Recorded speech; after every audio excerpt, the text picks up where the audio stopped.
Good. Elisabeth, and actually I do not know your last name. De Tigny-Mourot. Tigny-Mourot. We are the Caprices Festival in Switzerland. Yes. But we are in the city which is called Gstaad. Yes. And as far as I know, Caprices Festival hasn't been in Gstaad for many years. No, this is the 3rd edition. Yeah. And because Caprices has existed for 20 years in another mountain in Crans-Montana, also in Switzerland. And we came here now to do Gstaad. I wanted to bring the vibe with my associate also, to bring the vibe in Gstaad and have a great festival, but more boutique festival, more intimate, smaller, because there's a lot of big festivals right now. Festivals are like a huge. They become too big. The festivals I like very small, very neat, where you actually do have the opportunity to hear almost all the artists, so you won't miss out. So the festival has been there has been a Caprices festival for what, 20 years? Caprices 23 years now. And so Maxime Léonard started because he's from Caen. So he started 23 years ago. Okay. 23 years and ago. this spot has been 3 years. So this is the third time. 3rd edition. And for me, it's the first time here. Not the last. No, it's not the last. Because I'm like, I'm getting into the world of the DJs and the electronic music all around the world. I've been to Zanzibar, which I know you're coming up. And this is what, the 25th of November? It's in November, but very, very small. Yes, but that's the good thing about it. But it's like 100 people. But it's really amazing. It's a whole week. So that's Caprices that organized, so Maxime Léonard and his team. They do Zanzibar, they do Morocco. So it's a festival that actually travels, because normally we have like this huge festival in Denmark called Roskilde Festival. And now I'm thinking how fun it could be to have like a Roskilde Festival around the world. Like you have Legoland, and then you have Legoland in around the world. So why not a traveling festival? So this became a traveling festival. Well, it has a lot of success. Yes. And I think Max wants to export it a little bit everywhere. Cool. Yeah. So that's why Gstaad made sense also, because it was another mountain, another place in Switzerland. Yes. And so. Do you always pick out like the most beautiful spots? Like you can see the viewers, you can see like something like this, and it's like, what? Wow. So I grew up here because I went to school here. I went to boarding school here. So for me, this is kind of my home, because I'm French and American, but I grew up here from like 12 years old, 13 years old. So this is a very special place for me. And it's magic. It's really a magical place. Yeah. But we don't want to tell anybody. Huh? No, we're not telling like few people, but the special people. Yeah, exactly. But then at winter time, I guess this is a ski sport place, This is the piece. All this is all the piece. You see all the cables. It's all the But that's so smart to think that a place that are normally a ski sport place and then turn it in summertime. I had no idea it would be so much summer in Switzerland. I had no idea. It's been 30 degrees today. Yes. So in the top of the mountain, you're having complete summer and then this beautiful festival. How amazing is that? I never would have thought. So that's a really brilliant idea. We're at 2,000 and some meters, I think. Yes. 2,000 meters, so it's a little bit more chilly than down. Yeah. But some people love the mountain in the winter. Some people love it in the summer. I actually love the winter because I ski a lot. Yes. But it's amazing. It's easier to do a festival when there's no snow. Yeah. And Max, for example, does Crans-Montana in April. And it's always very complicated because it can have a snowstorm. And it makes things complicated. Yeah. Because he has the first part of the festival is on top of the mountain. Okay. At 2,500, so 2,500. Yeah. And this one is in September. But it's beautiful. And some people love hiking. They love coming to the mountain to walk, to bicycle, to do other things that they cannot do in the winter. So it makes sense. Because in Denmark, we normally only do festivals like in summertime. And we are starting to experiment with festivals indoors. But that's pretty new because we have the mindset of a festival has to have at least some sun. You can wear like whatever. You don't have to like dress up or we have a lot of rain. But now the thinking of like having indoors and actually thinking we can go to other countries, exploring a lot of other festivals. It's just so cool.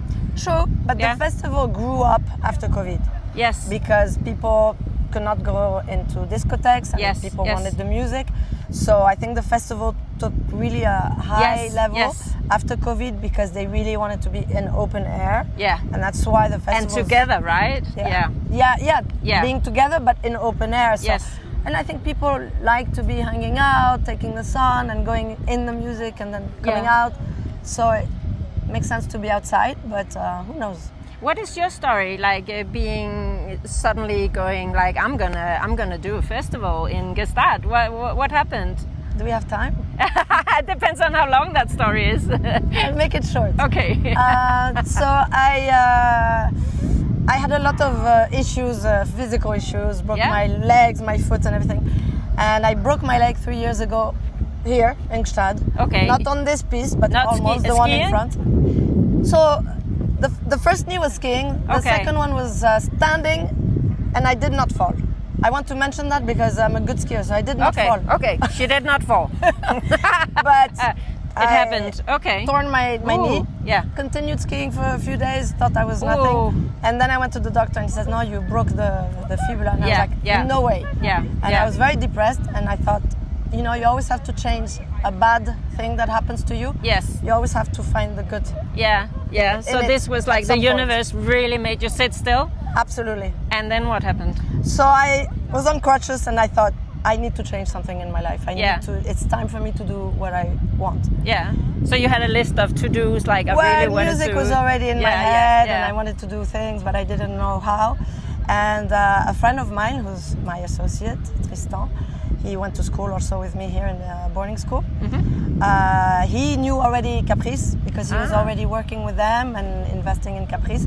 And I said, hey, why don't we bring the vibe here in Gstaad? You know, it's beautiful. You know, we need to bring good things to Gstaad. And he was like, yeah, sure, let's do it. Oh, cool. And a few months later, we went to see Max. And we said, do you want to... Because they knew already Gstaad, of course. Yeah. So they knew it was a beautiful and they had done 6 years ago, they had done already a festival here. Okay. But 6 years ago. And I said, look, Max, let's, you know. And Tristan said, let's do it. And 4 months later, we were here. Is that a thing about the festival? Because you have like so much aesthetic in it. There's like Moroccan lamps. There's like a lot of cotton, which are oriental, and you have so many. You have the yurt from Mongolia. You have like 2 stages where you can swap around, like from the small neat place where you're very close together, and then a bigger stage. Is that all a thing that you are involved in, or is it some? Is it a Caprice thing, or what is it? So the yurt is not a Caprice thing. This is That's specific yours. to Gstaad. Yeah. Because we wanted something more intimate. Yeah. Because this is a small festival. Very boutique, very, you know, not everybody can manage to come to Gstaad, and also the timing. And so we wanted something a little bit more intimate. Yeah. So the yurt seemed like a good option. And then the main stage, of course, because all the big headliners are in the main stage. Yeah, and you have a lot of people who want to dance. Yeah. But the yurt is more like it's a communion. Yeah, it is. It's like you stand in line and then I'm lucky I can go in, and then you get, And it's nice, I think, for people to be that close to the DJs, because of course the DJs, you know, people always want to be behind the DJ, next to the DJ. In the yurt, everybody is close, and I think it's nice also for the followers and the festivalier. And then again, it's still really nice that you could hear the music outside. You have this big area actually where you can sit like at the benches and the lounge area with the big pillows and stuff. It's just so neat. I mean, it's really hard to explain, so you have to check out some of the... You have to come. And see the photos and stuff. But where can you are on Instagram, of course. And so Caprices Festival is the main Instagram. I have my Instagram also. And it's easy to follow. There will be many more events to come, so they have to watch out for other things coming up. And each year we try to do something new, a new experience, maybe bigger yurt, maybe another yurt, maybe something else. We try to give something new to the followers. And you already know that there's going to be a Gestart Caprice Festival. Is that already planned for next year? I think it's in the sky. I think. That's good. I hope. Yeah, that's good. It's a big dream for me, and it's It's really, and is it always in the same weekend?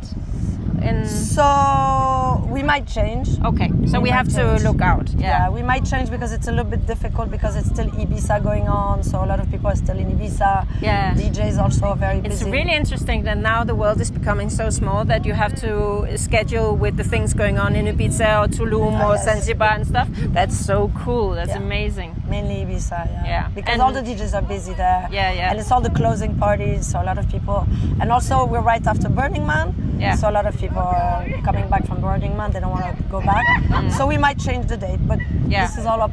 So you're actually picking out all the good DJs, which are international stars, and they actually come here. So again, another reason for coming. Yeah, so Max has been doing this for 23 years, so he knows all the DJs and he knows all the headliners.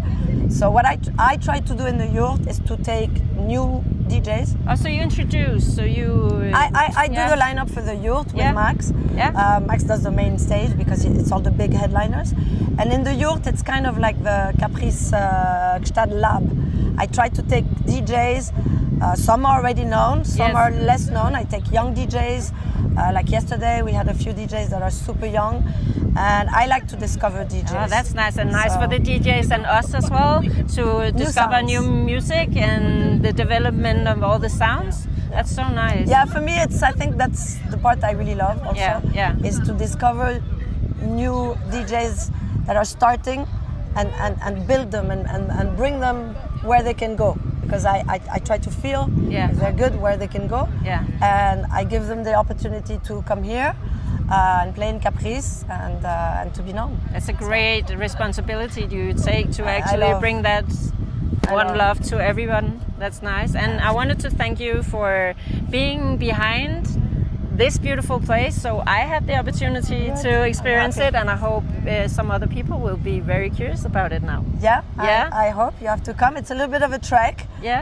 Plane, train, buses. But it's all worth it. And once you're here, you're just in another. I think the listeners too and the viewers we have in Music Magazine are very interested. Yeah, so good. Thank you. Come along, and I want to add that of course. The team here is just insane. Yeah, because we have people from all around the world, and people are dressing up so cool. Yeah, and the team that Max has is very, very strong. It's very pro. They do this forever, and they're just amazing. So everything's clean, good toilets, I'm very lucky to good have food. Them. Yeah, we're very lucky because this is like high level. Yeah, it is. Yeah. Thank you so much. Thank you. Thanks. It's a wrap.